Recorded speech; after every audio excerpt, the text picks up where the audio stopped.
Hi loves, today I have bulldog and a hot dog.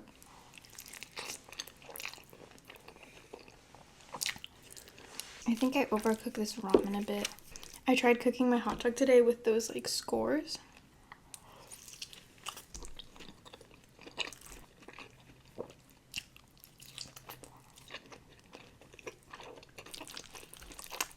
If you see little chunks in here, it's because I cracked an egg because I heard it makes it creamier, but I don't think I did it right.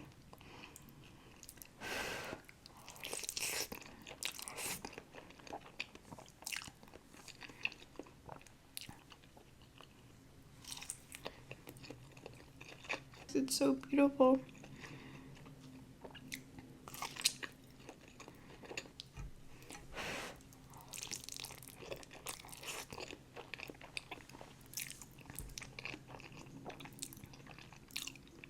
I have a whole bunch of bags of the Jajangmyeon flavor of bulldog, but every time I go to eat it, I just end up eating the stew type instead.